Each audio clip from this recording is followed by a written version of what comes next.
Cabin mate 24 hours study hall and work space mobile app download చేసుకుని ఇప్పుడే మీ cabin book చేసుకోండి. నమస్కారం. మనతో పాటు రామచంద్రమూర్తి గారు ఉన్నారు. రామచంద్రమూర్తి గారు ప్రఖ్యాత సంపాదకులు, భారతదేశంలోనే జాతీయ స్థాయిలో అత్యంత సీనియర్ సంపాదకుల్లో ఒకరు. అంతేకాకుండా కశ్మీర్ అంశంపై పుంఖానుగా వారు కథనాలు ఇచ్చారు.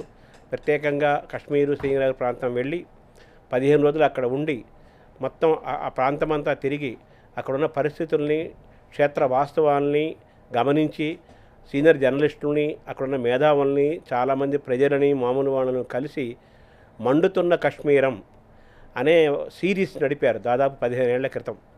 ఈరోజు కశ్మీర్ సంఘటన నేపథ్యంలో రామచంద్రమూర్తి గారి ద్వారా ఈ సంఘటన జరిగిన తీరు, భవిష్యత్తు, మనం తీసుకోవాల్సిన జాగ్రత్తలు ఇవన్నీ కూడా వారి ద్వారా తెలుసుకునే ప్రయత్నం చేద్దాం.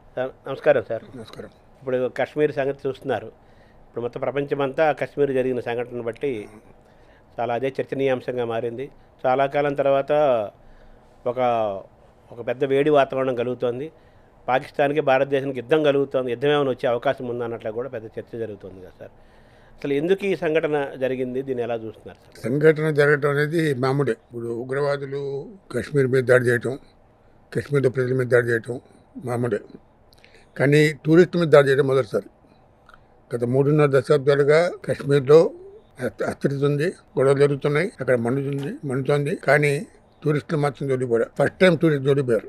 26 మంది టూరిస్టులు చంపడం అంటే అది భార్య ముందు భర్తని, పిల్లల ముందు తండ్రిని చంపడం దారుణం, అత్యంత దారుణం. అది అందరూ ఖండించారు, అందరూ ఖండిస్తున్నారు. అది దానికి పరిష్కారం ఏంటనేది తెలియదు. పరిష్కారం అంటే దాని పరిష్కారం ఎవరు దాన్ని వెనుకున్నారు. దాని ముందు ఉన్నది తెలుసు, 5 ఉన్నారు. దాంట్లో 2 పాకిస్తాన్ వాళ్ళు అంటున్నారు, మిగతా వాళ్ళు కశ్మీర్ అంటారు. వెనక ఎవరున్నారు అది ముఖ్యం కనుక్కుంటే ఏం చేయగలం. మోదీ గారు చెప్తున్నారు, చివరి వరకు వెంటాడతాం, పట్టుకుంటాం, శిక్షిస్తాం, వాళ్ళకి ఆశ్చర్యం కలిగే విధంగా శిక్ష విధిస్తాం అని అంటున్నారు.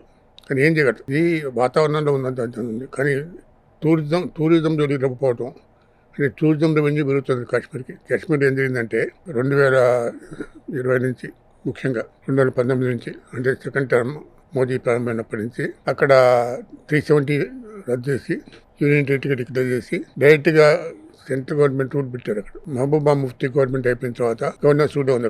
అక్కడ అభివృద్ధి ప్రారంభమైంది, ఇన్వెస్ట్మెంట్ జరుగుతున్నాయి, పెట్టుబడి పోతున్నాయి. ఇక మెయిన్ ల్యాండ్ నుంచి ఇక్కడ వ్యాపారం చేస్తున్నారు, పరిశ్రమలు పెట్టుబడి పెడుతున్నారు, అభివృద్ధి చెందుతుంది, టూరిజం డెవలప్ అవుతుంది. పాకిస్తాన్కి టూరిజం డెవలప్ అవ్వడం ఇష్టం లేదు. పాకిస్తాన్కి కాశ్మీర్ కోలుకోవడం ఇష్టం లేదు. కాశ్మీర్ ఎప్పుడు బ్లీడ్ అవుతూనే ఉండాలి, రక్తపాతం జరుగుతూనే ఉండాలి. అభివృద్ధి జరగకూడదు. అభివృద్ధి జరుగుతోంది, టూరిస్ట్ సంఖ్య పెరుగుతోంది.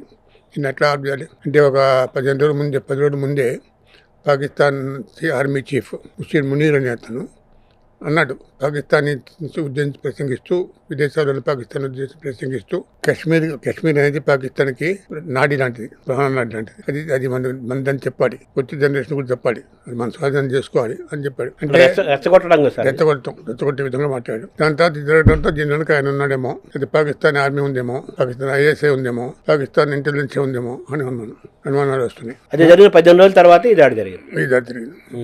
వాళ్ళు కూడా టెర్రరిస్ట్ గ్రూప్స్ కూడా ప్రకటించారు కదా, మేమే చేసామని ప్రకటించారు. అంటే ప్రకటించినా కూడా మనం చేయగలిగింది ఏంటి కావాలని.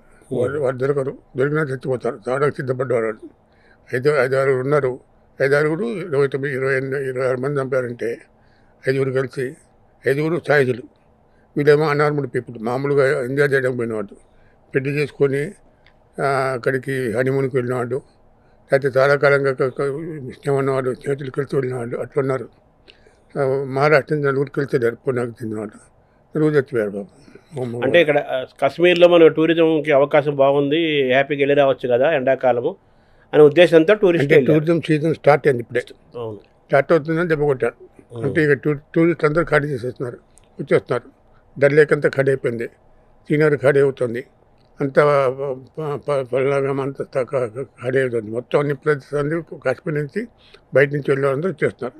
అంటే టూరిజం నుంచి డిస్కౌంట్ అవుతుంది, టూరిజం తగ్గిపోతుంది. అదే కావాల్సిన వాళ్ళకి.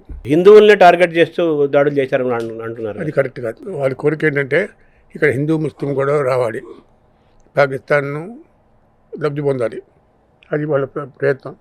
ఇప్పుడు ఈ దాడి జరగడం వల్ల ఈ ముస్లిమ్స్ కావాలని హిందువుని చంపారని అనుకొని హిందువులు హట్ అయ్యి హిందువులు తెగబడితే అది మధ్య ఒక ఉపద్రవం జరిగితే దానికి ఏది కోరుకున్నారో చరిత్ర జరుగుతుంది. చరిత్ర కోరుకుందే జరుగుతుంది. అది చరిత్ర కోరుకుని జరగకూడదంటే మనం సంయమనం పాటించాలి. మతం గురించి మాట్లాడకూడదు. ఇది ఒక దుర్ఘటనగా భావించాలి. దీన్ని ఎట్లా డీల్ చేయాలో గవర్నమెంట్కి వదిలేయాలి. అంతేగాని హిందువులు ముస్లిమ్స్ అనే విధంగా ఆలోచించకూడదు. తర్వాత అక్కడ సెక్యూరిటీ అనేది చాలా ఇంపార్టెంట్ కదా.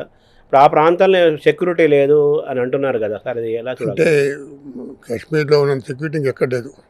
అక్కడ ప్రతి ఒక్క కాశ్మీర్కి ఒక సైనికుడు ఉన్నాడు. అంతమంది సైనికులు ఉన్నారు అక్కడ. కానీ ఎంత సెక్యూరిటీ పెట్టగలరు. ఇంకోటి, ఈ ప్రాంతంలో ఇంతవరకు జరగలే ఇటువంటి టూరిస్టుల మీద దాడి జరగలేదు.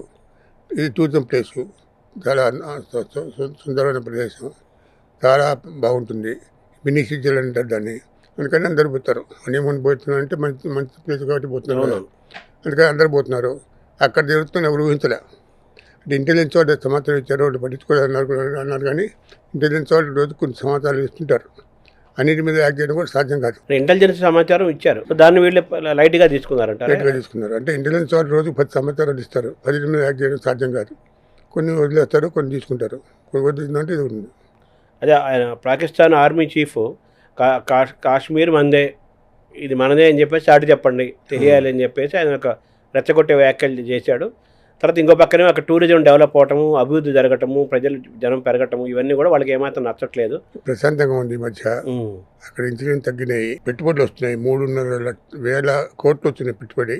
ఇంకా 1,00,000 కోట్ల దాకా వచ్చే అవకాశాలు ఉన్నాయి ఆ కాశ్మీర్లో. ఒక కాశ్మీర్ చిన్న లోయలో అంత పెట్టుబడి అవడం కడిమినారు కానీ విశేషం అది. అటువంటి పెట్టుబడి వస్తున్న సమయంలో, టూరిజం పెరుగుతున్న సమయంలో, అభివృద్ధి చెందుతున్న సమయంలో, శాంతి నెలకొన్న సమయంలో దెబ్బ కొట్టాలి. ఇది మళ్ళీ వెనక్కి తీసుకోవాలి, గడియారాన్ని వెనక్కి తిప్పారు. అది వాళ్ళు సక్సెస్ఫుల్గా చేశారు. అంటే సక్సెస్ తాత్కాలిక. దీని ప్రభావం ఎంతకాలం ఉంటుందంటే 1, 2 నెలలు, 3 నెలలు కాలం గడిచిన కొద్ది తగ్గిపోతుంది. మళ్ళీ ఈ 4 రోజులు ఇంకో సంఘటన జరిగింది అనుకోండి, ఇంకో సంఘటన జరగకుండా జాగ్రత్త పడాలి. సెక్యూరిటీ టైటన్ చేయటం, లేకపోతే పాకిస్తాన్తో సంబంధాలు ఎట్లా ఉండాలో ఆలోచించడం, లేకపోతే కాశ్మీర్ విషయంలో ఇంకేమైనా తీసుకోవాలా. కాశ్మీరీలను ఇంకా కాశ్మీర్ మాత్రం ప్రస్తుతం పూర్తిగా ఈ దాడిని ఖండించారు. కాశ్మీర్లో బంద్ జరిగింది నిన్న, మొత్తం 100% సక్సెస్ఫుల్ జరిగింది. కాశ్మీరీలందరూ కూడా ముక్త కంఠంతో దాన్ని ఖండించారు. మా హర్షించదగిన విషయం అది. కాశ్మీర్లందరూ ఇప్పుడు ఈ దాన్ని ఖండిస్తున్నారు. ఇప్పుడు ఈ సంఘటన జరిగిన తర్వాత మన భారతదేశ ప్రభుత్వం తీసుకుంటున్న ఈ స్టెప్స్ ఎలా ఉన్నాయి సార్? అంటే సింధు జలాల ఒప్పందాన్ని రద్దు చేసుకోవటం. సింధు జలాలు అదొకటి పాకిస్తాన్కి ఎఫెక్ట్ పడుతుంది. పాకిస్తాన్కి వీసాలు రద్దు చేయటం అదొకటి.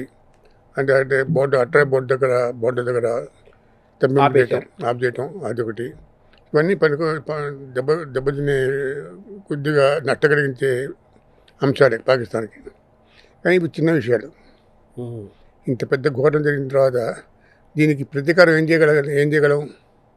సర్జికల్ స్ట్రైక్ అనొచ్చు, లేకపోతే ఇంకేదైనా అనొచ్చు. కానీ ఫిజికల్గా ఏం చేయడం. పాకిస్తాన్ మనం బ్లేమ్ చేస్తున్నాం. పాకిస్తాన్ బ్లేమ్ చేయడానికి అవకాశాలు ఎన్నో ఉన్నాయి. అంటే మునీర్ మాట్లాడిన పద్ధతి కానీ, లేకపోతే కాశ్మీర్ వ్యవహరిస్తున్న తీరు కానీ, ఇంతవరకు పాకిస్తాన్ ప్రధాని ఇంతవరకు దీన్ని ఖండించలేదు. అది కూడా పాకిస్తాన్లో క్రికెటర్స్ విమర్శిస్తున్నారు. పాకిస్తాన్ ఇంతవరకు ఎందుకు ఖండించలేదని. అంటే అలా ఖండించడం పట్ల కూడా ఒక వ్యూహంలో భాగమే అంటారా? కాదు, వ్యూహంలో భాగంగా దొరికిపోవడం కదా. ఖండించాలి. ఎందుకు ఖండించలేదు తెలియదు, ఖండించడం తెలియదు. ఖండించినట్టు పేపర్లో రాలేదు అక్కడ. అంటే ఆర్మీ చీఫ్ ఏమో రెచ్చగొట్టే వ్యాఖ్యలు చేశాడు, కాశ్మీర్ ప్రధానమంత్రి ఇంతవరకు దాని నుంచి ఎటువంటి ప్రభుత్వం వ్యక్తం చేసింది, విచారం వ్యక్తం చేసింది ప్రభుత్వం. కాశ్మీర్ ప్రభుత్వం నుంచి స్టేట్మెంట్ వచ్చింది కానీ ప్రధానమంత్రి నుంచి రాలేదు. సార్, ఇప్పుడు ఈ సింధు జలాల నదీ ఒప్పందం అనే అంశం పైన పాకిస్తాన్ స్పందించింది. ఒక మంత్రి అతను ఒక పోస్ట్ చేశాడు. తర్వాత ఈరోజు ప్రధానమంత్రి వాళ్ళ ఆధ్వర్యంలో మీటింగ్ కూడా ఏదో జరిగింది. వాళ్ళు ఏమంటున్నారంటే ఇది ప్రపంచ బ్యాంక్, వరల్డ్ బ్యాంక్ యొక్క మధ్యవర్తిత్వంతో జరిగిన ఒప్పందము, సింధు నదీ జలాల ఒప్పందం. ఇది ఏకపక్షంగా భారతదేశం దీన్ని రద్దు చేసే హక్కు భారతదేశానికి లేదు. మేము అంతర్జాతీయంగా కోర్టుకు వెళ్తాము, మేము గెలుస్తాము. ఏకపక్షంగా నిర్ణయం తీసుకున్న హక్కు దీనికి లేదు. అలాగే 80% పాకిస్తాన్ వాళ్ళంతా దీని మీద ఆధారపడి ఉన్నారు. కాబట్టి ఏకపక్షంగా నిర్ణయం తీసుకున్న అధికారం లేదు. ఈ జల వివాదం ఇంకా ముందు పెరుగుతుంది, అంతర్జాతీయ కోర్టులు తేల్చుకుంటాం అంటున్నారు. అది దీన్ని ఎలా చూస్తున్నారు సార్? ఏంటి లాభ నష్టాలు? కోర్టుకు పోయి తీర్పు ఇచ్చే వరకు టైం పడుతుంది కదా. ఇంతవరకు జరగాల్సిన నష్టం జరుగుతుంది పాకిస్తాన్కి. పాకిస్తాన్లో వెస్ట్ పంజాబ్ ఉంది, ఇండియాలో ఈస్ట్ పంజాబ్ ఉంది. ఈస్ట్ పంజాబ్ నుంచి వెళ్తాయి. ఇండస్ వ్యాలీ అంటే మొత్తం సింధు నది ఒకటే కాదు, సత్లజు, బీసు, ఇట్లా 6 నదులు ఉన్నాయి. ఆ నదులకి కలిపి ఒక అగ్రిమెంట్ చేసుకున్నారు. 1947 నుంచి నడుస్తుంది వీళ్ళ మధ్య గొడవ. రెండు నదులు ప్రధానంగా ఈస్ట్ పంజాబ్ నుంచి వెస్ట్ పంజాబ్ పోతాయి. వాటిని లాబ్ చేశారు ఇండియా లాబ్ చేస్తే వాళ్ళు వీళ్ళు ఆడిపోతారు. కాబట్టి ఆ అగ్రిమెంట్ కుదుర్చుకున్న తర్వాత 1960 అగ్రిమెంట్ కుదిరింది. 1960 అగ్రిమెంట్ కుదరడానికి కూడా రకరకాల పేజీలు వచ్చినాయి. ముందు కాలకట్ట అంటే కాలకు డబ్బులు ఇండియా ఇవ్వాలని పాకిస్తాన్, దిగువన పాకిస్తాన్లో కట్టే కాలకు ఇండియా డబ్బులు ఇవ్వను, ఇండియా ఇవ్వనుంది. పాకిస్తాన్ దగ్గర డబ్బులు లేవు. అందుకని అప్పుడు ఆస్ట్రేలియా, జర్మనీ, న్యూజిలాండ్ ఇట్లాంటి దేశాలు ఇంటర్వ్యూనే మొత్తం పరిష్కరించినాయి. మొత్తం 1960 అగ్రిమెంట్ అయింది. అగ్రిమెంట్ ఇప్పుడు జవహర్లాల్ నెహ్రూ పాకిస్తాన్ అగ్రిమెంట్ చేసుకున్నామని వీ పర్చేజ్డ్ పీస్ పాకిస్తాన్ శాంతిని కొనుక్కున్నామని, అంటే శాంతిని కొనుక్కున్నాం ఈ ఒప్పందం ద్వారా అని పార్లమెంట్ చెప్పాడు Nehru. We purchase peace with Pakistan అని. అంటే అంత కష్టమైన నిర్ణయం అది. ఆ నిర్ణయం కష్టంగా తీసుకున్నప్పటికీ 1960 నుంచి ఇప్పటిదాకా అమలు జరుగుతుంది, ఆగల. అంటే 1967లో యుద్ధం వచ్చింది, 71 యుద్ధం వచ్చింది, 99 కార్గిల్ వార్ వచ్చింది. ఈ యుద్ధాలు వచ్చినా కూడా పాకిస్తాన్కి ఇండియాకి మధ్య ఆ జల ఒప్పందం మాత్రం కంటిన్యూ అవుతూనే ఉంది.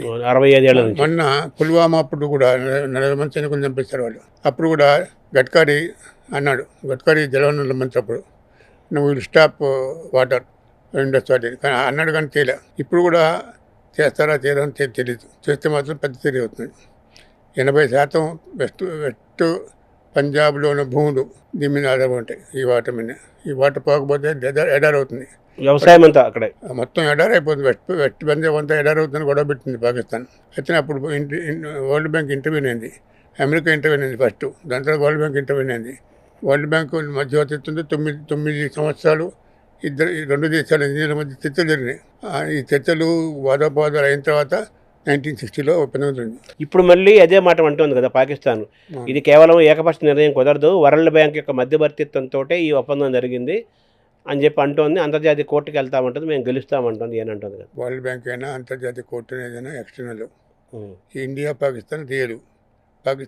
పాకిస్తాన్కి ఇండియా నుంచి నీళ్ళు పోవాలి, రెండు నీళ్ళు పోవాలి. ఆఫ్ చేయటం ఇండియా చేతిలోని పని.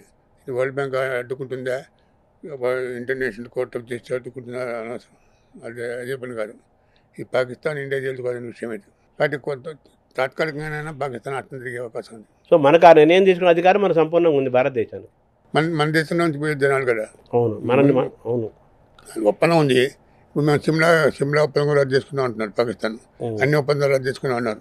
ఇది మన వాళ్ళ పొద్దున్న మోదీ మాట్లాడిన తర్వాత పాకిస్తాన్ రియాక్ట్ అయింది. మేము కూడా సిమ్లా ఒప్పందాన్ని కూడా చేసుకుంటాం, అన్ని ఒప్పందాలు రద్దు చేసుకుంటాం, ఇండియా పాకిస్తాన్ మధ్య ఏ ఒప్పందం ఉండదు అంటున్నారు. ఉండబోని మనకే నష్టం లేదు సార్ దానివల్ల. అంటే సిమ్లా ఒప్పందంకి కోసం మనం ఒప్పందం కోసం చాలా కష్టపడ్డాం.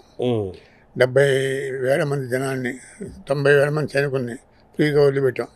బంగ్లాదేశ్ వారప్పుడు మన బద్దీలో దొరికిన 90,000 మంది సైనికుల్ని వదిలిపెట్టాం. బుట్టో వచ్చి మాట్లాడుతుంది. బుట్టో సిమ్లా అగ్రిమెంట్ ఎప్పుడు జరిగింది? బుట్టో ఇందిరాగాంధీ మధ్య జరిగింది సిమ్లాలో 1971 వారి తర్వాత. ఇప్పుడు ఆ అగ్రిమెంట్ ఖరాదేమంటున్నారు, దక్కదేమంటున్నారు. అంటే సిమ్లా అగ్రిమెంట్ కూడా ఉండదు. ఇష్టం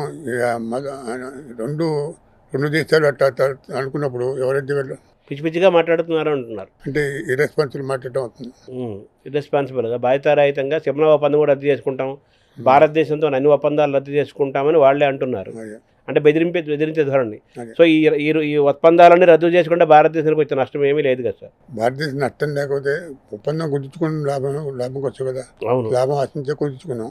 ఒప్పందం అయితే మనకు కూడా కొంత నష్టం జరుగుతుంది, కానీ పాకిస్తాన్కి ఎక్కువ నష్టం. అది అయితే వాళ్ళు ప్రతి చుక్క సింధు నదీ జలాల్లోని ప్రతి చుక్క మాదే అని వాళ్ళు అంటున్నారు. ఎట్లా సాధ్యం అవుతుంది కాదు కదా. ఇక్కడ ఇండియా నుంచి ఈస్ట్ పంజాబ్ నుంచి పోయే నదుల్లో వాటా వదిలితే కానీ పోదు. ప్రతి చుక్క మాది అన్నా కూడా మనం వదలకపోతే ఏం చేస్తారు? అవును, వదలాలి కదా.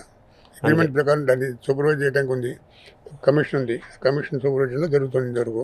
1960 నుంచి ఇప్పటిదాకా, అంటే దాదాపు 50 years. 1960 అంటే 40 + 20 27, దాదాపు 65 years అవును ఒప్పందం అమలు జరుగుతుంది. దాన్ని ఆఫ్ చేయడానికి యుద్ధాలు కూడా పనిచేయలే. యుద్ధకాలంలో కూడా ఒప్పందం అమలు జరిగింది. ఇప్పుడు ఆఫ్ చేయాలంటే అది చాలా కష్టమైన నిర్ణయం ఇండియా తీసుకున్నప్పుడు పాకిస్తాన్ కూడా దానికి రెస్పాన్స్ కావాలి. ఇప్పుడు ఈ దెబ్బతోటి సింధు నదీ జలాల ఒప్పందం రద్దు చేసుకోవడం వల్ల భారతదేశం అక్కడ 80% వ్యవసాయ భూములన్నీ కూడా సింధు నదీ జలాల మీదే ఆధారపడ్డాయి. 25% జీడిపి దాని మీదే ఆధారపడింది. అది మొత్తం దెబ్బతిందంటే ఇప్పుడే ఇబ్బందుల్లో ఆర్థికంగా వెనకబడి కుదేలైన పాకిస్తాన్కి కోలుకోలేని దెబ్బ కదా ఇది. అది పాకిస్తాన్కి గ్రహింపు ఉండాలి కదా. అందుకనే ఇండియాతో తక్కువ పెట్టుకోవడం వల్ల నష్టమే కానీ లాభం లేదని గ్రహింపు ఉండాలి కదా. అందుకే చేస్తుంది. ఇండియా ఎందుకు చేస్తుందంటే పాకిస్తాన్లో గ్రహింపు రావాలని. ఇండియాతో తక్కువ పెట్టుకోవడం వల్ల ఇండియాని ఈ విధంగా వేధించడం వల్ల నష్టమే కానీ లాభం లేదు అని అర్థం చేసుకోవడానికి ఇది చేశారు. సో వాళ్ళు చేసిన దానికి మనం తీసుకునే ఇంత స్ట్రాంగ్ స్టెప్ వల్ల పాకిస్తాన్ ఇంకా కుదేలవుతుంది. భారత భూభాగంలో ఈస్ట్ పంజాబ్ ప్రాంతంలో మనకి నదులు చాలా ఉన్నాయి. నీటి సప్లై జరుగుతుంది. వాళ్ళకి నీటి సప్లై లేదు. వాళ్ళకి ఈ జలాల మీద ఆధారపడి ఉన్నారు. వాళ్ళకి ఇదే గతి. గ్రహింపు ఉండాలి. They should understand their plight. దాని తోడు ఇంకా వాళ్ళు మేకపోతే గాంభీర్యంలాగా అన్ని ఒప్పందాలు రద్దు చేసుకుంటాము, ఇండియా ఏమేమైతే చేసిందో అవన్నీ మేము చేస్తాము అంటే ఈ డిప్లొమాట్స్ అన్నీ ఉన్న చాలా మన నిర్ణయం తీసుకున్నాం అవన్నీ మేము చేస్తాం అంటోంది. సో దీనికి ఇంకా భారీ మూల్యం తెలుసుకుంటుంది. అంతే కదా సార్. అంతే. It go to back to square one లాగా మొత్తం 1947లో ఉన్న పరిస్థితికి వెళ్ళిపోతుంది. అంతే. అంటే మిగతా దేశాలు దీన్ని ఎలా చూస్తున్నాయి సార్? మిగతా దేశాలు అబ్జర్వ్ చేస్తున్నాయి ఇండియా ఏం చేస్తున్నా అని. ఇప్పుడైతే ఇండియాని సమర్థిస్తున్నాయి, ఇండియాకి సింపతి వ్యక్తం చేస్తున్నాయి, ఈ విద్రోహచర్యని ఖండిస్తున్నాయి, ఉగ్రవాదాన్ని ఖండిస్తున్నాయి. ఇంతవరకు అన్ని దేశాలు కూడా అంతా తాగుతాయి. పాకిస్తాన్ రియాక్షన్ ఏం లేదు. పాకిస్తాన్ మీద డైరెక్ట్ యాక్షన్ ఇండియా మొదలుపెట్టింది అనుకో, అప్పుడు డివిజన్ ఒపీనియన్ వస్తుంది. అప్పుడు డివైడ్ ఒపీనియన్ వస్తుంది. అన్ని దేశాలు మద్దతు పలకపోవచ్చు, కొన్ని దేశాలు మౌనంగా ఉండవచ్చు, కొన్ని దేశాలు పాకిస్తాన్ సపోర్ట్ చేయొచ్చు, చెప్పలేం. కాశ్మీర్ పాకిస్తాన్ ఇంప్లికేట్ చేయడానికి డైరెక్ట్ లింక్ ఏం లేదు. కాశ్మీర్ మా భూభాగమే, ఇది మందే అని సాటి చెప్పండి అని ఆర్మీ చీఫ్ చెబుతున్నాడు పాకిస్తాన్. కాశ్మీర్ ఎప్పటికైనా మందే, ఇది మొత్తం మందే అని చెప్పేసి గతంలో ఆక్రమించిన కాశ్మీర్ ప్రాంతాలను కూడా మనం తీసుకొని చేస్తామని ప్రైమ్ మినిస్టర్ ఉండగా కాశ్మీర్ సమస్య అంటూ ఉంటే అది కాశ్మీర్ ఆక్రమించిన కాశ్మీర్ నుంచి పాకిస్తాన్ వెళ్ళేది ఒకటే సమస్య పరిష్కారం, అదొకటే సమస్య, ఇంకేం సమస్య లేదన్నాడు. అంత ప్రతి ప్రధాని అదే అన్నాడు. కాశ్మీర్ సమస్య అంటే ఏం లేదని. మన దృష్టి నుంచి ఏం లేదు. వాళ్ళ దృష్టి నుంచి పాకిస్తాన్ ఆక్యుపైడ్ కాశ్మీర్ వదలగానే మనం అంటున్నాం. వాళ్ళు మంది ఇండియా ఆక్యుపైడ్ కాశ్మీర్ అంటారు. వాళ్ళు దీన్ని ఇండియా వదలగానే వాళ్ళు అంటారు. జరుగుతుంది అదే కదా గొడవంతా అదే కదా. అంటే ఈ పాకిస్తాన్ ఆర్మీ చీఫ్ రెండు జాతుల ద్విజాతి విధానాన్ని కూడా ఉటంకించాడు. అంటే రెండు జాతులు అంటే ముస్లిం నేషన్స్, హిందూ నేషన్స్ అన్నట్టు అది కూడా ఉటంకించాడు. అప్పుడు ఆ ఉపన్యాసం అది కూడా చెప్పాడు. మనం ముస్లిం జాతి, వాళ్ళు హిందూ జాతి, కాశ్మీర్లో ముస్లింస్ చెప్పుకున్నారు కాబట్టి ముస్లిమ్స్ కాశ్మీర్ మందని. అంటే ఇదంతా అతను చాలా స్ట్రాటజిక్గా ప్రపంచంలోని ఏ మతాల దేశాలు ఎలా ఉన్నాయి, ఇస్లామిక్, క్రిస్టియానిటీ ఇవన్నీ బాగా పవర్ఫుల్గా ఉన్నాయి కదా, దృష్టిలో పెట్టుకొని ఒక పెద్ద వ్యూహంతోనే ఆ స్టేట్మెంట్ ఇచ్చాడు. అంతే కదా సార్, వ్యూహం ఉంది కదా సార్ ఆ స్టేట్మెంట్ వెనకాల. చేయాల్సిన స్టెప్స్ ఏంటి సార్? ప్రభుత్వానికి మీరు ఏం సూచిస్తారు, ఏం చేయాలంటారు? అంటే ఈ గవర్నమెంట్ నిరకాటంలో పెట్టడం ఈ ఉగ్రవాదుల ముఖ్య లక్ష్యం. కాశ్మీర్లో అభివృద్ధిని అడ్డుకోవటం మరో లక్ష్యం. కాశ్మీర్ టూరిజంని దెబ్బకొట్టడం ఇంకో లక్ష్యం. ఇది కూడా ఎప్పుడు చేస్తున్నారు? ఇండియాలో అమెరికా వైస్ ప్రెసిడెంట్ టూర్ చేస్తున్న సమయంలో, భారత ప్రధాని అరబ్ దేశాల్లో టూర్ చేస్తున్న సమయంలో, అది కూడా మొత్తం ఇస్లామిక్ కంట్రీస్ అన్నిటికీ సౌదీ అరేబియా చాలా గొప్ప దేశం, చాలా ఇంపార్టెంట్ దేశం. ఆ సౌదీ అరేబియాలో టూర్ చేస్తున్న సమయంలో జరిగింది. ఇదివరకు కూడా ప్రధానమంత్రి 2024 ఎలక్షన్ తర్వాత ప్రధానమంత్రి ఇతర మంత్రులు ప్రమాణ స్వీకారం చేసినప్పుడు ఒక బస్సుని అంబుష్ చేశారు ఉగ్రవాదులు. దాని తర్వాత ఒమర్ అబ్దుల్లా ప్రమాణ స్వీకారం చేసిన వారం రోజుల్లో 6 చంపారు. కాబట్టి ఏదైనా ఇంపార్టెంట్ ఘటన జరిగినప్పుడు ఇండియాలో ప్రపంచం నోటీస్ చేయడానికి వీలుగా ఇది పనులు చేస్తున్నారు. ఇప్పుడు ఏంటంటే ప్రధానమంత్రి అరబ్ దేశాల్లో టూర్ చేస్తున్నాడు, అమెరికా వైస్ ప్రెసిడెంట్ ఇండియాలో ఉన్నాడు. ఇది మంచి సమయంలో చేశారు. అట్లాగే ప్రధానమంత్రి టూర్ క్యాన్సిల్ చేసుకొని ఇండియా వచ్చి చూశారు. అది కూడా న్యూసే కదా, ఇంటర్నేషనల్ న్యూస్ అయింది. అట్లా అంటే వాళ్ళ ఉద్దేశమే అటెన్షన్ ఫోకస్ చేయాలనే కదా సార్. అటెన్షన్ ఫోకస్ చేయాలని, పబ్లిసిటీ రావాలని, ప్రపంచ దృష్టిని ఇటు మరించాలని. ఇప్పుడు మనం ఏం చేయాలి? భారతదేశ ప్రభుత్వం ఏం చేయాలి? కాశ్మీర్ ఇష్యూలో ఏం స్టెప్స్ తీసుకోవాలి? ప్రభుత్వం ఏం చేయాలంటే, ప్రభుత్వం ఇప్పుడు ఇట్లా ప్రజలకు హామీ ఇవ్వటం, వాళ్ళని వదిలిపెట్టాము, వాళ్ళని వెంటాడతాము, వాళ్ళు శిక్ష విధిస్తామని చెప్పడం అది మా అవసరమే. ప్రజల్లో నమ్మకం గల గవర్నమెంట్ అంటే అది చెప్తున్నాడు. ఆ విషయంలో మోదీ ఇంకోటి లేరు. మోదీ బాగా చెప్తాడు ఆ విషయంలో, చెప్తూనే ఉన్నాడు. అంతకంటే ఏం చేయగలిగింది ఏం లేదు, డైరెక్ట్ యాక్షన్ తీసుకుంటాం లేదు. అంటే ఇప్పుడు మళ్ళీ అక్కడ అభివృద్ధి ఏమాత్రం ఆగకుండా కంటిన్యూ చేయటము, అలాగే కంటిన్యూ కావటం అంటే కాన్ఫిడెన్స్ పెంచాలి. అంటే కాశ్మీర్లో శాంతి ఉంటుంది, కాశ్మీర్కి మనం ప్రశాంతంగా పోయి రావచ్చు, కాశ్మీర్లో హాయిగా ఉండొచ్చు అనే అభిప్రాయం కలగాలంటే ఇన్సిడెంట్ జరగకుండా ఉండాలి. ఇన్సిడెంట్ జరగకుండా ప్రభుత్వం చర్యలు తీసుకోవాలి అంతే. ఇంకోసారి రిపీట్ కాకుండా. అదే ఇప్పుడు మంచి సమ్మర్ టైము, టూరిస్ట్ పెరిగే టైంలో వాళ్ళు దెబ్బ కొట్టారు. తిరిగి మళ్ళీ టూరిజాన్ని మనం ఎలా రివైవ్ చేసుకోవాలి సార్? అదే అది క్రమంగా జరగాల్సిందే కానీ ఒకసారి కాదు. గవర్నమెంట్ ఏం చేసినా కూడా ఒకసారి గవర్నమెంట్ చెప్పినంత మాత్రాన ప్రజలు విశ్వాసం కలదు. ప్రాణాలు తెగించి ఎవరు కాశ్మీర్ వెళ్ళరు. కాశ్మీర్లో ఉన్న వాళ్ళే వెనక్కి వచ్చేస్తున్నారు ఇప్పుడు అందరూ. కాశ్మీర్ ఇప్పుడు వెళ్ళాలంటే ఈ సంవత్సరం వేస్టే, పోవాల్సిందే. నెక్స్ట్ ఇయర్ మళ్ళీ పికప్ కావాలి మళ్ళీగా. Time should heal the wound అంతే. కాలమే గాయాన్ని మాన్చాలి. ఇప్పుడు కాశ్మీర్లో ఉన్న ప్రభుత్వం, ఢిల్లీలో ప్రభుత్వాలు వ్యతిరేకమైన ప్రభుత్వం ఉంది కదా, ఏదేం లేదు, వ్యతిరేకం లేదు. కానీ వరద్దులైనా అక్కడ మహబూబా ముఫ్తీ అయినా ఎవరైనా ఢిల్లీ పాలకులకు అనుకూలంగా ఉంటారు. ఎందుకంటే అది చాలా డిపెండెంట్ స్టేట్. అది ఇప్పుడు స్టేట్ కూడా యూనియన్ టెరిటరీ, ఇంకా యూనియన్ టెరిటరీ కాబట్టి ఇంకా ఢిల్లీ మీద ఆధారపడాలి అవసరం. కాబట్టి వరద్దులో కూడా అనుకూలంగా స్టేట్మెంట్ ఇవ్వడం, మోదీని పొగుడుతూ స్టేట్మెంట్ ఇవ్వడం చేస్తూ ఉన్నాడు. స్టేట్ చూడు ఇమ్మని అడుగుతున్నాడు, రిక్వెస్ట్ చేస్తున్నాడు అంతే, డిమాండ్ చేయట్లే. ఇప్పుడు మన గవర్నర్ ఇలానే ఉంది కదా సార్, అది యూనియన్ టెరిటరీ గవర్నర్ పాలనలో ఉంది. దాని అర్థం అదే కదా సార్. అంతే.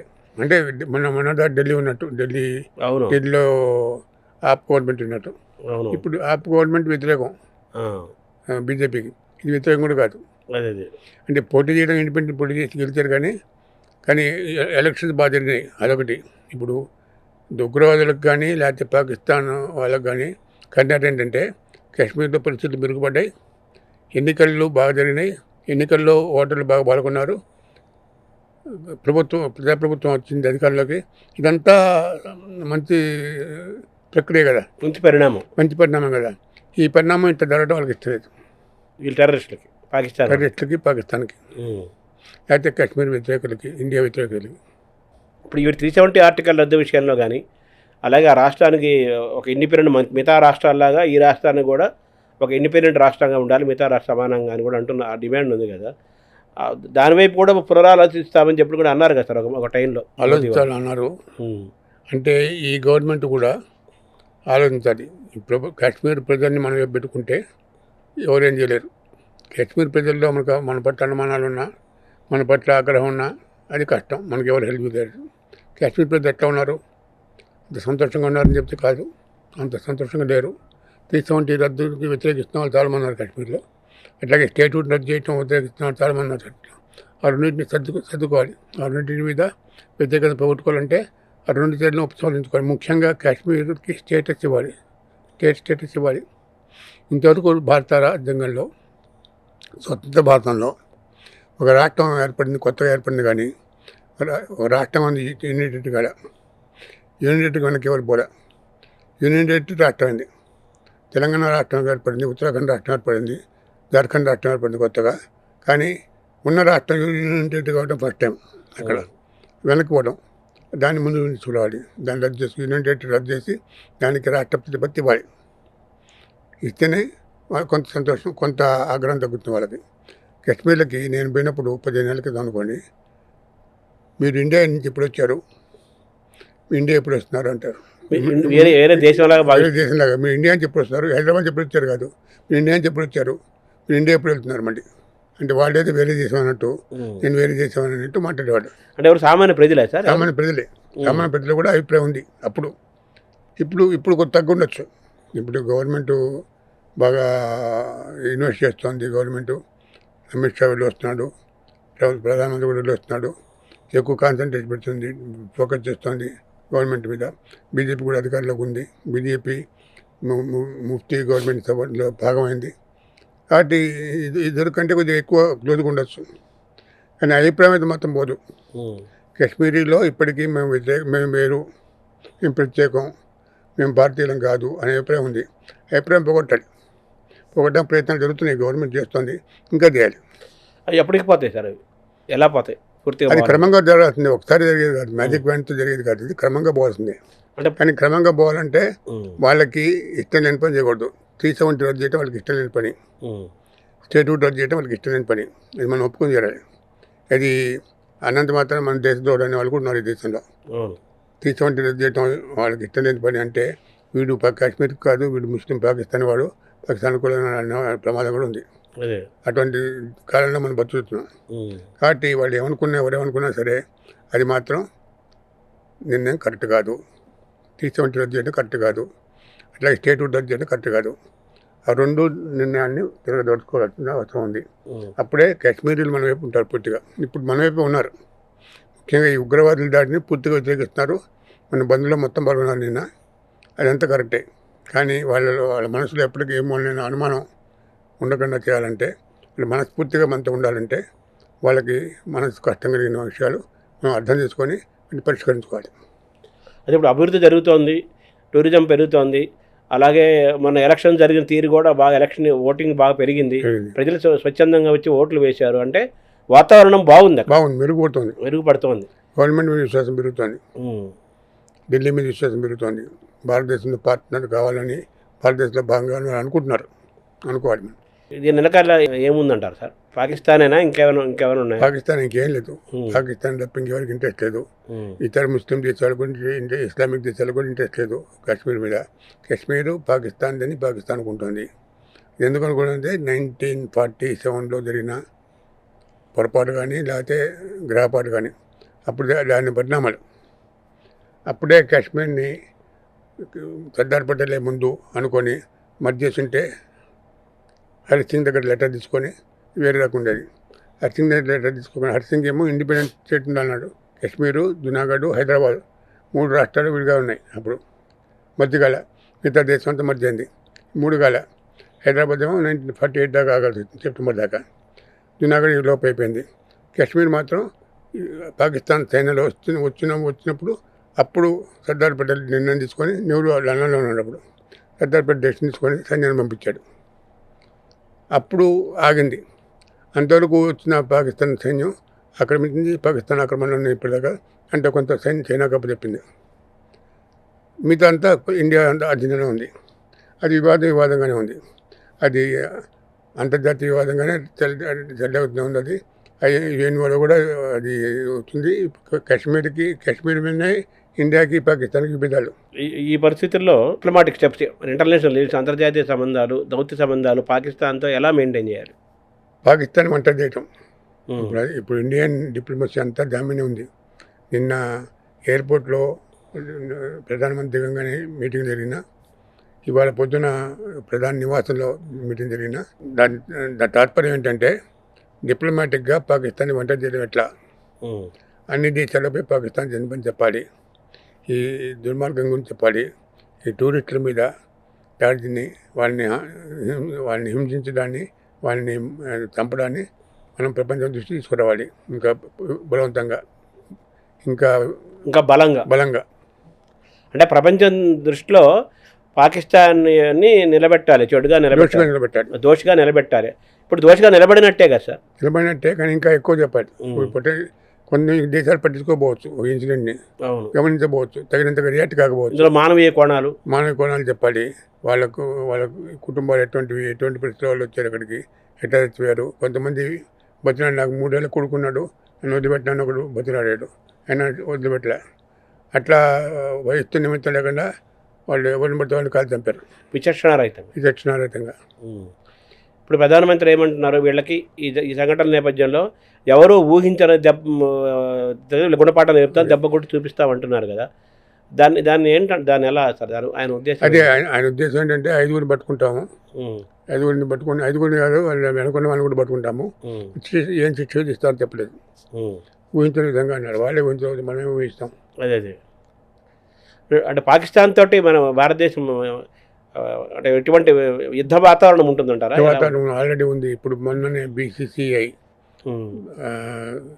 Board of control of cricket in India, నిన్న ప్రకటన చేసింది, పాకిస్తాన్తో ఆడబోమని. ఇప్పటికే పాకిస్తాన్ మనం వెంటలే, మన పాకిస్తాన్ వాళ్ళు మన దేశం రావట్లే. ఇద్దరు కలిసి దుబాయ్లో ఆడుతున్నారు. ఐపీఎల్ కాదు, ఐపీఎల్లో పాకిస్తాన్ ప్లేయర్స్ ఉంటుంది అసలు. ఆఫ్ఘనిస్తాన్ ప్లేయర్ ఉన్నారు కానీ పాకిస్తాన్ ప్లేయర్స్ లేరు. శ్రీలంక ప్లేయర్స్ ఉన్నారు కానీ పాకిస్తాన్ ప్లేయర్స్ లేరు ఐపీఎల్లో. మామూలుగా ప్రపంచ కప్ జరిగిన మ్యాచ్లో కూడా T20 వరల్డ్ కప్లో కూడా ఇక్కడ మనం పాకిస్తాన్ పోవాలంటే పాకిస్తాన్ ఆర్గనైజ్ చేసి మనం పోలే.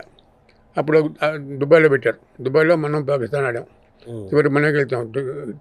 ప్రపంచ కప్పు పాకిస్తాన్ ఓడిపోయింది, మొదటి ఓడిపోయింది. కానీ పాకిస్తాన్ ఆర్గనైజ్ చేసింది. పాకిస్తాన్ ఆర్గనైజ్ చేసినా కూడా అన్ని దేశాలు పోయి పాకిస్తాన్ ఆడినాయి. ఇండియా మాత్రం ఆడలే. ఇండియా జరిగిన మ్యాచ్ మాత్రం ఇండియాలో పాకిస్తాన్ ఆడినా ఇదే దేశం ఇంకే దేశం ఆడినా కూడా దుబాయ్లో జరగాల్సింది. ఎందుకంటే ఇండియా పాకిస్తాన్ ఆడింది, అంతవరకు జరిగింది. ఇప్పుడు అసలు పాకిస్తాన్తో ఆడే సమస్య లేదన్నారు. అంటే దుబాయ్లో కూడా ఆడం, పాకిస్తాన్తో ఆడం అసలు. పాకిస్తాన్తో ఆడటం అనేది క్లోజ్ రోజు అంతే కదా. ఇప్పుడు చైనా, అమెరికా, రష్యా ఈ సంఘటనని ఏ విధంగా మీ దృష్టిలో వాళ్ళు ఎలా? చైనా కూడా ఖండించింది, అమెరికా ఎక్కువ ఖండించింది, ఎక్కువ ధాటిగా ఖండించింది. రష్యా కూడా ఖండించింది. వాళ్ళు ఖండించడం వల్ల ఇలా డిప్లొమాటిక్గా ప్రయోజనం మనం అంతే. డిప్లొమాటిక్గా పాకిస్తాన్ని వెళ్ళివేస్తారు కొంతకాలం అంతే. రేపు పాకిస్తాన్ భవిష్యత్తు ఈ ఘటన నేపథ్యంలో ఏ విధంగా ఉండబోతుంది సార్? పాకిస్తాన్ భవిష్యత్తు బాగుండే, వర్తమానం బాగుండే, భవిష్యత్తు బాగుండే. ఇంతవరకు పాకిస్తాన్ పెద్ద దేశం, అక్కడ అసమానతలు బాగా పెరిగినాయి, డిస్క్రిమినేషన్ ఎక్కువైంది. అసమానతలు అంటే ఎక్కడ సార్? డబ్బు లేని వాళ్ళు డబ్బున్న వాళ్ళకు. అది కాక పాకిస్తానే ఎక్కువ సఫర్ అవుతుంది టెర్రరిజం. ఇప్పుడు పాకిస్తాన్లో అన్ని దుకాణాలు ఉన్నాయి.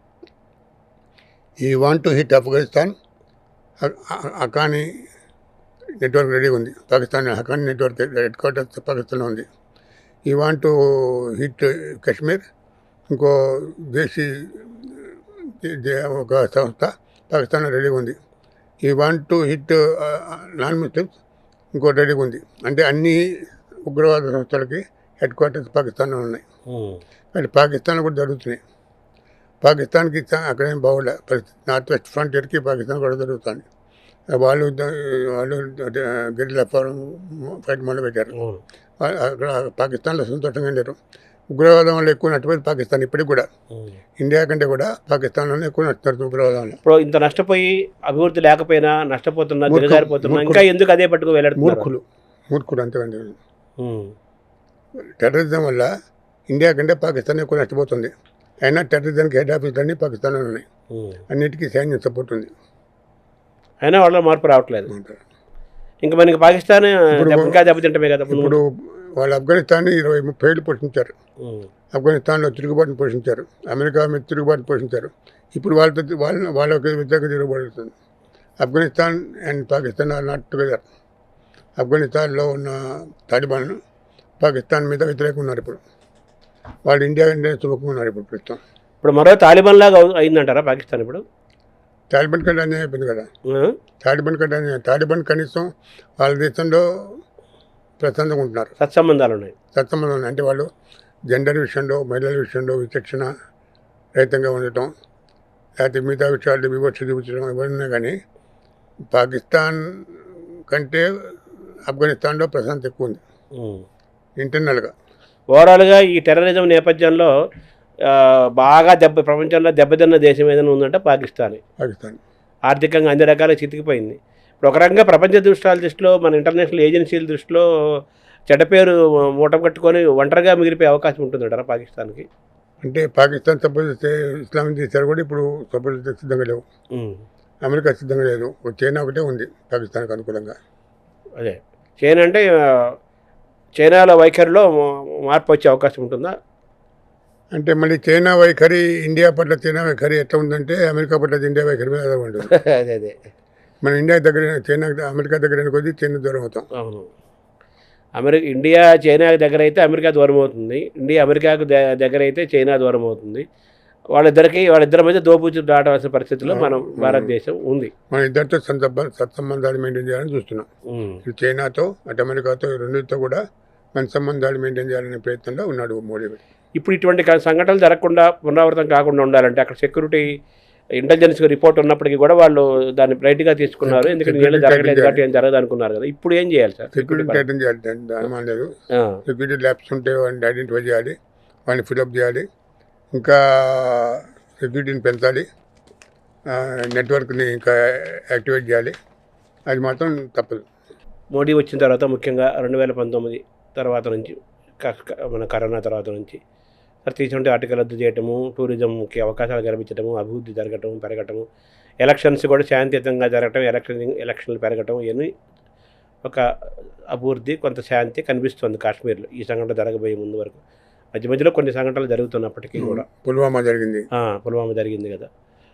ఇప్పుడు కాశ్మీరీ పండిట్స్ వదిలేసి ఆ దేశాన్ని వదిలి వెళ్ళిపోయారు చాలా ఏళ్ల క్రితం. వాళ్ళు వెనక్కి రావట్లేదు.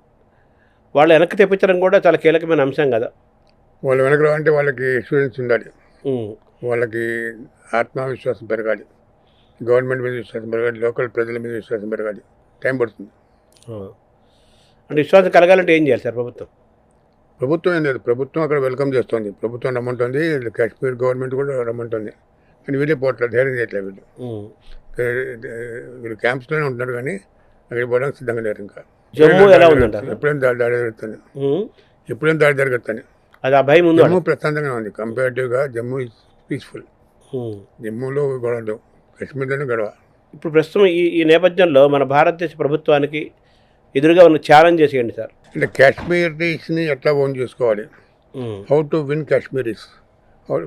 Winnowing Kashmir is different from winnowing Kashmiris. వాళ్ళ హృదయాలని, కాశ్మీరీల హృదయాన్ని ఎట్లా మనం ఆకర్షించాలి, ఎట్లా మనం వాడిని మెప్పించాలి అనే ప్రయత్నం చేయాలి. అది మనం ఏదో ఒక సిద్ధాంతం పెట్టుకొని దాని ప్రకారం పోవడం కుదరదు.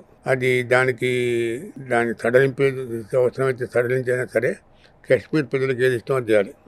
కాశ్మీర్కి కూడా ఇప్పుడు ఇండియా పాకిస్తాన్ మధ్య ఎంచుకోవాలంటే ఇండియానే ఎంచుకుంటారు, ఎందుకంటే ఇండియా డెవలప్ అవుతుంది, పాకిస్తాన్ డెవలప్ అవ్వట్లే.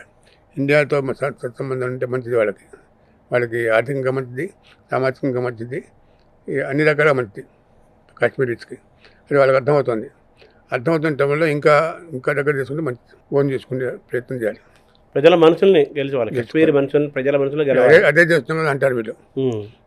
మోదీ గారు కానీ అమిత్ షా కానీ అయితే ఇంకెవరైనా బీజేపీ వాడు ఎవరైనా సరే మేము చేసే అదే కదా అంటారు. మీరు చేసే అదే, కానీ కొంతమంది ఇంకా కొన్ని అభ్యంతరాలు ఉన్నాయి మీ ప్రభుత్వంలో, ఈ ప్రభుత్వం చేసే పనుల వల్ల. ఆ అభ్యంతరాలు తెలుసుకొని వాటి కూడా ఉపసంహరించుకోండి. ఏంటి సార్ అభ్యంతరాలు? అంటే ఏదో 370 రద్దు చేయడం ఒకటి, స్టేట్హుడ్ రద్దు చేయడం ఒకటి, ఇవన్నీ. స్టేట్హుడ్ రద్దు చేయడం మామూలు కాదు. స్టేట్హుడ్ రద్దు చేయడం అనేది చాలా వెనక్కి జరిపించేది. అది తిరోగమ చర్య. స్టేట్హుడ్ మళ్ళీ పునరుద్ధరించాలి ఇమీడియట్గా. అది ఇట్లా ఉమర్ అబ్దుల్లా వచ్చినప్పుడు చేస్తా ఉన్నారు, మీరు ప్రమాణ అన్నారు, చేస్తా ఉన్నారు, చేయలేదు. అది చేయాలి వెంటనే. తర్వాత భవిష్యత్తు ఇంప్లికేషన్స్ ఎలా ఉంటాయి సార్? ఏముంటాయి, ఇట్లాగే ఉంటుంది, ఇంకా నడుస్తుంది, ఇంకా ఇంప్రూవ్ అవుతుంది పరిస్థితి. పాకిస్తాన్ ఎప్పుడైతే రిలీజ్ కాదు అప్పటిదాకా ఈ సమస్య తప్పదు మనకి. Pakistan should realise that Kashmir is not ours. Pakistan వైఖరిలో మార్పు రానంత కాలం ఇలా నడుస్తుంది. కాశ్మీర్ మంది కాదు, అది ఇండియా అదే అని రికన్సైల్ అయినంత వరకు తప్పదు. అది వాళ్ళతో అది ఎవరు అనిపించగలుగుతారు? ఆ మాట అనిపించదు, వాళ్ళు అనాలి. ఇప్పటికి 75 ఏళ్ళు అయింది, 75 ఏళ్ళు కాశ్మీర్ నుంచి వెళ్ళిపోయారు. 80 ఏళ్ళు అవుతుంది, 87 కదా, 80 ఏళ్ళు అయింది. ఇప్పుడు 47 నుంచి ఇప్పుడు 2027 వస్తుంది, అప్పటికి 8 ఇయర్స్ అవుతుంది. 8 ఇయర్స్లో కాశ్మీర్ నుంచి వెళ్ళిపోయారు వాళ్ళు. ముందు కొంచెం చేయలేరు అని తెలుసుకోవాలి. కాశ్మీర్ వల్ల అనవసరంగా మనం ఇండియాతో ద్వేషం పెంచుకుంటున్నాం, ఇండియాతో విరోధం పెంచుకుంటున్నాం, ప్రపంచ దేశాల ముందు కూడా చెడు అవుతున్నారు. ప్రపంచ దేశాల ముందు చెడు అవుతున్నాం. ఇండియాతో బాగుంటే ఇంకా మంచి లాభం జరుగుతుంది కదా. వ్యాపార దృష్ట్యా ఇవన్నీ ఎగుమతులు దిగుమతులు పెంచుకోవచ్చు. ఇండియాతో సఖ్యంగా ఉంటే, ఇండియాతో బాగుంటే, మంచి సంబంధాలు ఏర్పాటు చేసుకుంటే పాకిస్తాన్కి మంచిది, పాకిస్తాన్కి లాభం, ఇండియాకి లాభం. ఏదో ఒక రోజు మరి రిలీజ్ కావాలి. అంటే ఇప్పుడు నవాజ్ షరీఫ్ లాంటి వాడు రిలీజ్ అయ్యారు, కానీ మళ్ళీ వాడిని అడ్డగొట్టే వాళ్ళు ఉన్నారు. అదే సో ఆ వైఖరి పాకిస్తాన్ వైఖరి మారి అంటే పాపులర్ వే ఆఫ్ థింకింగ్. పాకిస్తాన్లో పాపులర్ వే ఏంటంటే హేట్ ఇండియా. ఇప్పటికీ అదే ఆ కాశ్మీరీ వాసులు ఏం కోరుకుంటున్నారు సార్? మీరు తిరిగారు కదా 15 ఏళ్ళ క్రితమే, 15 రోజుల పాటు ఉండి తిరిగారు అయితే కదా. 10 అంటే ఏం తెలియదు మనకి. అవును. కానీ వాళ్ళు అనుకునే వాళ్ళు ఏమనుకుంటున్నారో మనం చెప్పడం కష్టం. కానీ వాళ్ళైతే ఇండియాతో పూర్తిగా లేరు. వాళ్ళు కాశ్మీర్ పోవాలనుకోవాలి, పాకిస్తాన్లో పోవాలనుకోవట్లే, ఇండిపెండెంట్ ఉండాలనుకుంటారు మంది అనుకుంటున్నారు. అంతే. అప్పుడు అదే పాకిస్తాన్తో వెళ్ళాలనుకోవట్లేదు వాళ్ళు అనుకోవట్లేదు. వాళ్ళు ఇండిపెండెంట్ కోరుకుంటున్నారు. ఇది పాకిస్తాన్ వద్దు, ఇండియా వద్దు, ఇండిపెండెంట్ ఉండాలి చాలా మంది కోరుకుంటున్నారు. అప్పుడు ఇప్పుడు పరిస్థితి మారచ్చు. ఇప్పుడు ఇండియాతో ఉండాలనుకోవచ్చు, ఎందుకంటే ఇండియా వాళ్ళు లబ్ధి పొందుతున్నారు కాబట్టి. ఓవరాల్గా మనం ఈ సమస్యను చూస్తే కాశ్మీర్ ప్రజల హృదయాలని ప్రభుత్వం గెలవాలి, అలాగే అక్కడ అభివృద్ధి పనులు ఇంకా పెద్దగా జరగాలి, శాంతి స్థాపించాలి, పర్యాటకులు కానీ ఎవరికైనా కానీ ఎటువంటి ఇబ్బంది లేదు, సెక్యూరిటీ పరంగా మేము చూసుకుంటాము, అసలు ఇబ్బంది ఏమి ఉండదని ఒక ధైర్యాన్ని కలగజేయాలి. అలాగే అన్ని ప్రాంతాల్లో కూడా ఇటువంటి టూరిస్ట్ ప్రాంతాల్లో కూడా సెక్యూరిటీని ఇంకా బలంగా పెంచాలి. పాకిస్తాన్ వైఖరిలో కూడా పూర్తిగా మార్పు వస్తే కానీ ఈ సమస్యకి శాశ్వత పరిష్కారం రాదు. పాకిస్తాన్ వైఖరి మార్చడానికి ప్రయత్నిస్తే ఇంకా మంచిది. అది మారితే అవసరం, మారాల్సిన అవసరం ఉంది. మారాల్సిన అవసరాన్ని గుర్తించాలి పాకిస్తాన్ వైఖరి మార్చడం చాలా మంచిది అన్నారు కదా. వైఖరి మార్చాలంటే వేరే వాళ్ళ మిత్ర దేశమో వాళ్ళ అవసరం ఉన్న దేశమో ఇన్ఫ్లుయెన్స్ చేయాలి కదా. అదొకటి చేస్తూ పాకిస్తాన్కి ఏంటంటే ఇండియాతో బాగుంటే మనకి క్షేమం, మనకి లాభదాయకం అనే అభిప్రాయం పాకిస్తాన్ పాలకుల్లో కలగాలి, పాకిస్తాన్ ప్రజల్లో కలిగించాలంటే ఏం చేయాలి? అట్లాగే మిగతా దేశాలతో ఇప్పుడు మనతో పొరుగు సఖ్యంగా ఉన్న దేశాలు ఇక్కడ బంగ్లాదేశ్ ఉంది, లేకపోతే నేపాల్ ఉంది, శ్రీలంక ఉంది. ఇవి మన దేశంతో బాగుంటే వాళ్ళు లబ్ధి పొందుతున్నారు లేదా, అట్లాగే మేము కూడా లబ్ధి పొందొచ్చని వాళ్ళు అనుకోవచ్చు. ఆ తెలివి రావాలి వాళ్ళకి గ్రహింపు ఉండాలి. అది వచ్చే అవకాశం ఉంటుందంటారా? మీ భవిష్యత్తు కాలం గడిచిన కొద్దీ రావచ్చు. ఎంతకాలం పెట్టుకుంటాం, ఇది ఎప్పటికైనా ఒక మార్పు రావాలి, వస్తే మంచిది. అదొకటే పరిష్కారం. Thank you sir. సుమన్ టీవీలో మీ పర్సనల్ అండ్ బిజినెస్ ప్రమోషన్స్ కోసం కింది నెంబర్కి కాంటాక్ట్ చేయండి.